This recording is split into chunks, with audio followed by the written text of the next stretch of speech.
semua, apa kabar? Setelah mungkin sebulan ya nggak ngepost, nggak bikin konten di YouTube, sekarang balik lagi dengan nama AKW. Semoga bisa membantu teman-teman semua. Semoga kalian bisa suka sama channel ini ya, karena sejatinya kita kan selalu berkembang ya. Jangan lupa untuk stay tune terus di channel ini, dan jangan lupa untuk klik subscribe, like, dan komen.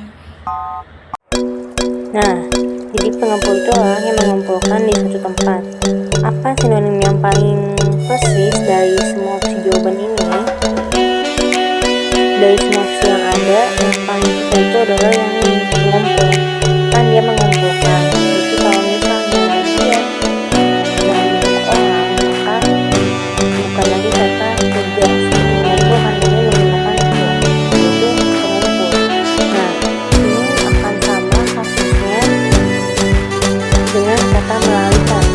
Kalau ini kan kayak mengumpulkan ya, mengumpulkan. Nah, kalau ini mengumpulkan, sedangkan yang akan dibahas nantinya adalah melalikan. Nah, melalikan ini kalau misalnya dalam bentuk pelaku, tulisannya menjadi pelali. Jadi kata melalikannya berubah menjadi kata pel di depan, yang menunjukkan orang yang melakukan hal kayak melarikan diri dari jalan polisi. Nah, kalau misalnya diubah menjadi pelaku, yang terjadi adalah pelali melarikan diri dari polisi gitu. Nah, kalau dalam tulisan-tulisan pada umumnya,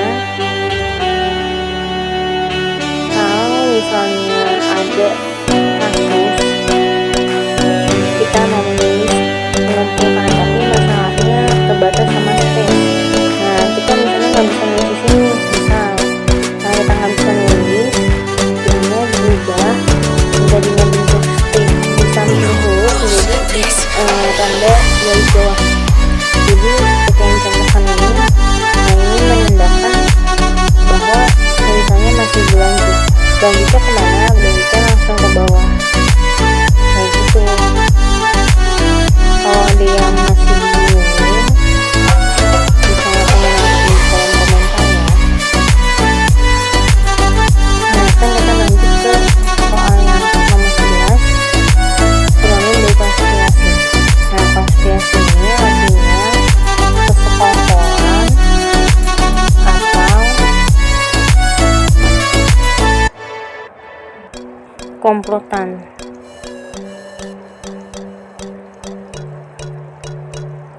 Nah, di antara semua ini yang jawabannya mendekati adalah yang komplotan. Itu. Kita lanjut ke nomor 12. Oh iya guys, jadi tadi tuh salah ya. Harusnya tuh tadi yang kita bahas soal aslinya adalah soal nomor 12, tapi itu jadi nomor 11. Sesuai urutan aja, jadi sekarang kita lanjut ke nomor 13 ya. Nah, jadi ini kan sinonim dari polemik, ya kan? Nah, kalau secara istilah, polemik adalah perdebatan yang diumumkan secara terbuka.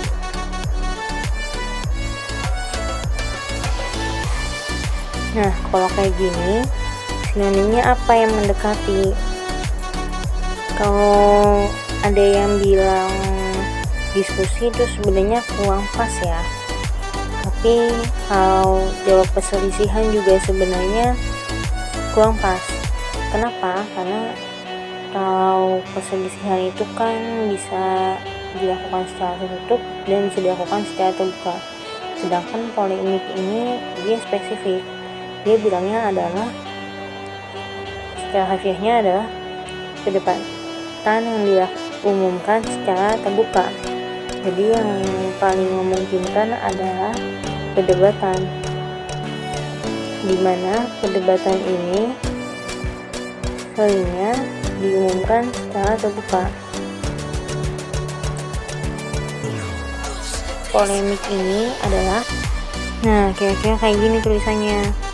Jadi sebenarnya dari istilahnya ini udah kelihatan kan bahwa polemik ini sinonim dengan perdebatan. Jadi jawaban yang tepat adalah yang C. Itu.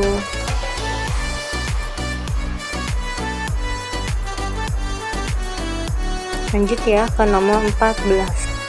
Nah, di sini ada sinonim undang. Di soal UM/UGM 2008, soal TPK 491, kode soal dengan soal nomor 67. Nah, kira-kira dari kata undang ini yang mana yang bersinonim dengan kata undang? Nah, kalau kalian mau ngerjain dulu, seperti biasa bisa di pause dulu, dikerjain, baru dilanjutin lagi, dikontinuin lagi.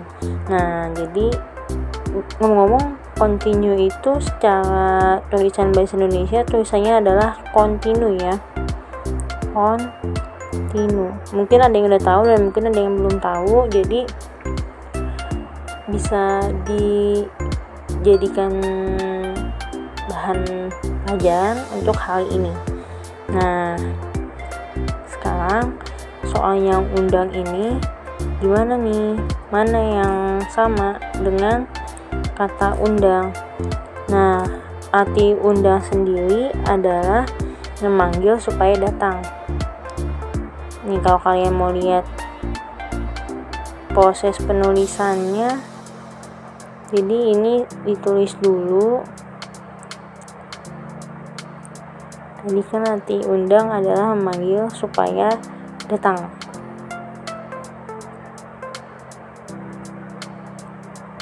Nah, setelah ditulis nanti akan dikecilin.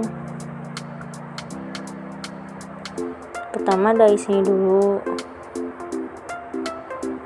Bisa di sini, bisa di tempat yang bawah tadi ya.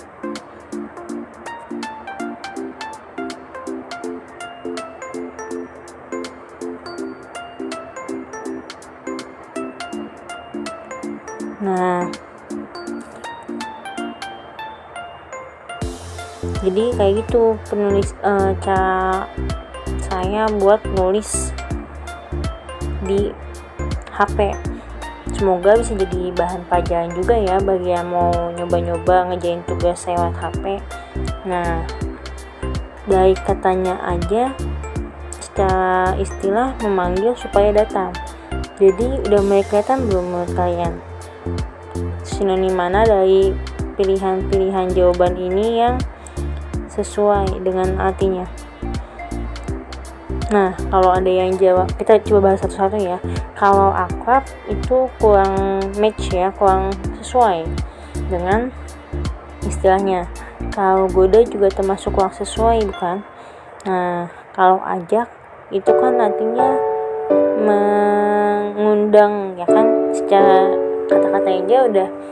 Kalau kita disuruh berpikir apa sih yang kita pikirkan ketika kita berbicara tentang ajak, pasti mengajak, membujuk, memanggil supaya datang.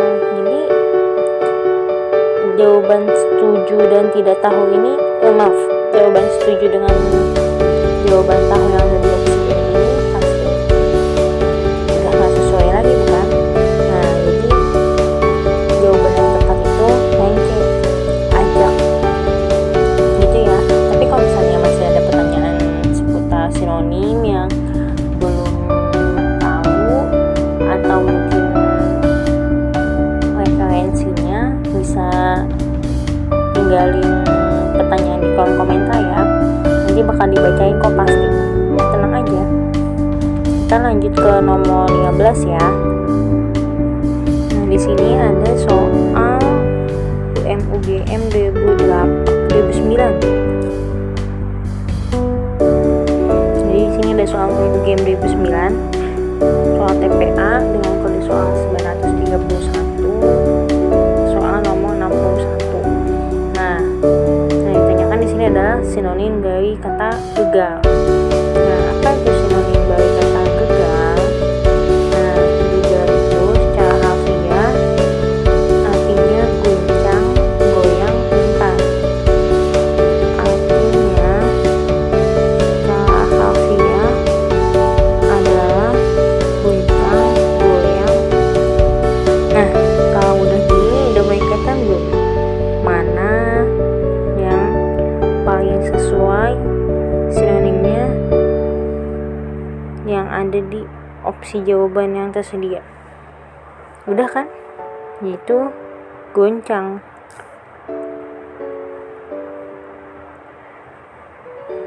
Walaupun tulisannya itu ada perbedaan antara huruf U dengan huruf O, tapi secara istilah masih sama artinya. Jadi jawaban yang paling mendekati adalah goncang. Kita lanjut ya ke nomor 16. Jangan lupa kalau ada yang mau ditanyain bebas, tinggalin komentar, nanti pasti bakal dibaca. Nah, soal selanjutnya soal nomor 16 masih di kode yang sama 931 dengan soal yang berbeda, yaitu soal nomor 62. Di sini ada kata skema. Sinonim dari skema itu bisa kita temukan setelah kita tahu arti harfiah dari skema. Skema secara harfiah artinya bagan, rangka, kerangka. Kalau mau ditulis, nah, bagan, rangka, kerangka. Udah mulai ada di opsi jawaban belum? Kalau kalian nemu jawaban yang E, itu benar banget. Jadi memang secara harfiah skema itu bisa berarti bagan, bisa berarti rangka, bisa berarti kerangka. Jadi yang termasuk adalah yang E sinonimnya itu ya. Biasa kalau mau misalnya ada pertanyaan, bisa tinggal pertanyaan di kolom komentar. Nah, setelah nomor 16, sebelum lanjut ke nomor 17, mau tanya dulu nih, siapa yang sebelum dikejain pembahasannya, ada yang pause dulu, terus coba ngejain sendiri, dan ternyata hasilnya benar. Nah, kalau misalnya sampai sini udah ada yang betul semua, coba bisa tinggal di kolom komentar, mau tahu aja seberapa banyak sih yang jawabnya benar. Walaupun ini soal masih tahun 2009, tapi enggak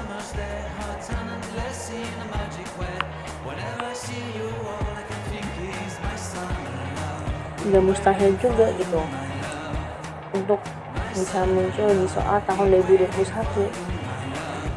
Nah, kalau udah gitu kan enak ya, kita udah punya persiapan dengan ngejain soal-soal TPS tahun 2009 dari sekarang, bahkan udah persiapan dari sekarang, walaupun ujiannya mungkin di bulan Juni nanti setelah ada pengumuman SBM. Itu kalau pengumumannya nggak diunduh ya, tapi semoga nggak diunduh sih. Nah, terus kita lanjut aja ke pembahasan soal nomor 17 ya sekarang. Nah, sekarang kita lanjut ke soal nomor 17 ya, masih dengan soal yang sama, kode soal yang sama, dengan nomor soal yang berbeda. Jadi pemeo ini secara harfiah artinya ejekan yang menjadi buah mulut orang.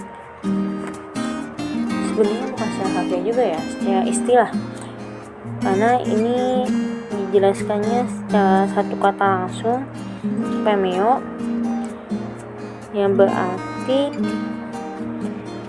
ejekan yang menjadi buah mulut orang. Bisa juga berarti perkataan yang lucu. Nah, setelah gini udah mulai nemu belum arti dari pemeo yang ada di, sebenarnya bukan arti sih, sinonim ya, sinonim dari pemeo yang ada di jawaban. Nah, udah kelihatan kan? Pasti yang dirincikan. Gitu ya. Kita lanjut ke nomor 18. Nah, sekarang kita lanjut ke soal nomor 18. Terus itu artinya apa? Nah, kenapa sih kita harus selalu belajar tentang arti dari suatu kata gitu? Nah, kalau kita belajar arti dari suatu kata itu, kita bisa dengan mudah menemukan sinonimnya dan antonimnya itu sendiri. Walaupun emang sulit, tapi masih bisa diusahain, bukan? Nah, jadi yuk kita lanjut soal nomor 18. Terus itu secara istilah artinya, nah gini ya, jadi terus dari secara istilah artinya tiang atau tonggak untuk mengokohkan pagar, berarti udah mulai kelihatan belum di opsi ini mana jawaban yang benar?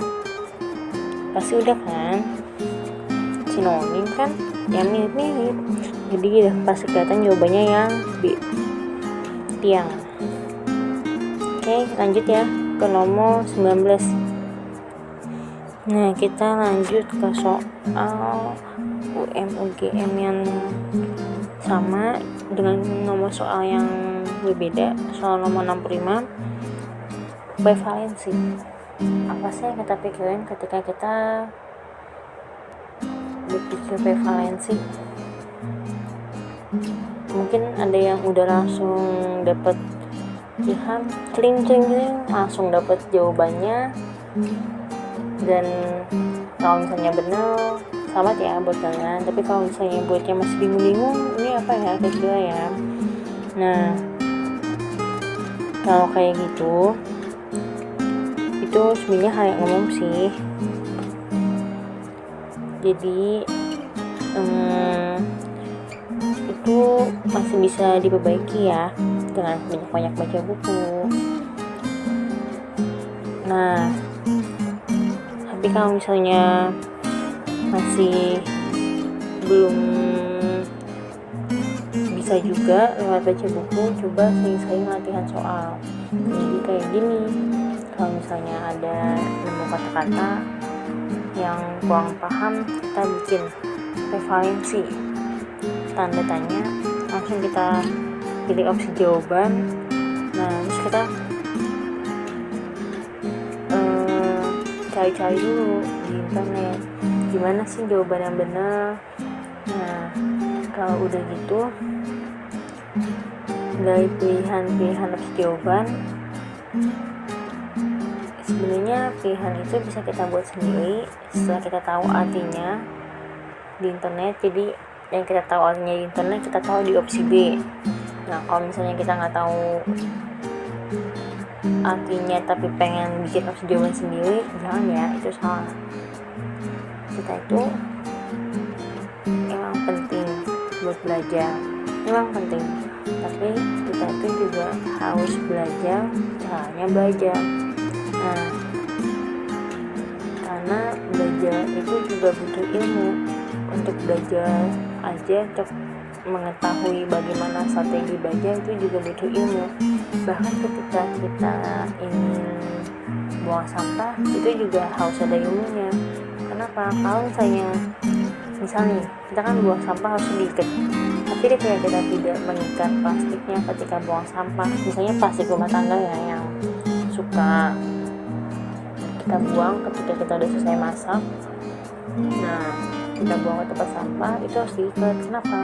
Karena ketika tukang sampah yang mau ngambil sampah kitanya tidak langsung datang saat itu juga, mungkin harus nunggu 5 jam, 4 jam baru datang. Nah, bau-bau sampah itu yang gak diikat akan masuk ke rumah kita. Otomatis bau busuk-busuknya itu akan tercium kan, pasti pada seisi rumah akan merasa baunya, bisa muntah-muntah juga, bisa kena penyakit juga, karena kan bau busuk itu juga mengundang nyamuk, mengundang lalat ya kan. Nah, tapi beda kalau misalnya kita ikat, maka baunya akan terperangkap di plastik itu, kecuali plastik itu bolong. Nah, itu beda lagi ceritanya. Oke, kita lanjut ya ke soal nomor 19 karena waktunya juga. Prevalensi ini secara istilah artinya hal yang umum, kelaziman. Nah, kalau udah kayak gini, udah ketemu belum kira-kira di opsi jawabannya? Udah kan? Yang B. Kalau misalnya kecepatan bisa diketik di kolom komentar ya. Tapi sebenarnya ada tutorialnya juga sih di YouTube. Kalau misalnya kita mau memperlambat videonya, ada fiturnya kok di YouTube. Seperti biasa, kalau misalnya memang mau dibikin videonya, bisa di-chat langsung ya di kolom komentar. Nah, kita lanjut ke soal nomor 20, soal yang terakhir yang akan dibahas di video kali ini. Tetap di tahun soal yang sama dengan mata uji soal yang sama, TPA, kode soal yang sama, dan nomor soal yang berbeda. Sekarang kita bahas ini saat ujian okul itu soal nomor 66. Nah, kira-kira mana yang benar dari sinonim-sinonim yang ada di pilihan jawaban yang sesuai dengan kata transformatif. Nah, kalau secara harfiahnya, secara istilahnya transformatif artinya bersifat berubah-ubah bentuk. Nah, hal kayak gini udah mengikat belum? Gimana jawabannya di opsi? Udah kan? Yang E. Jadi gitu ya.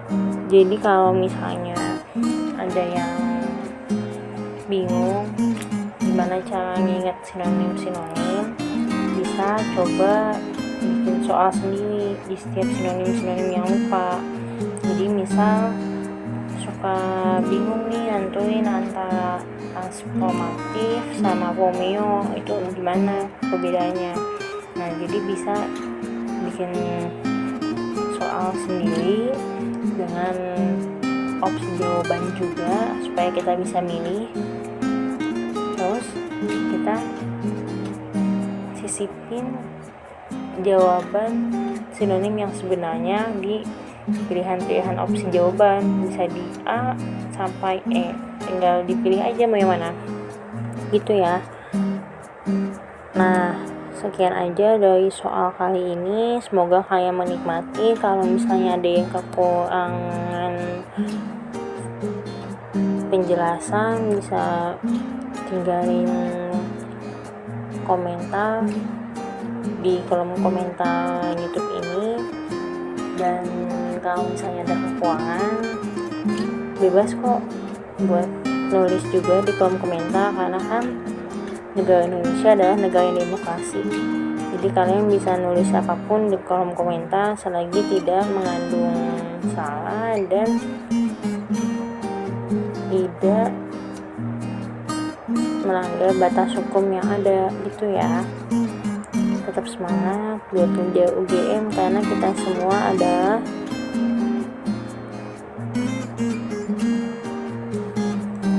orang yang berjuang untuk apa yang kita impikan sama ini. Nah, kita adalah aktor utama atau aktris utama dalam perjalanan hidup kita masing-masing. Semangat ya.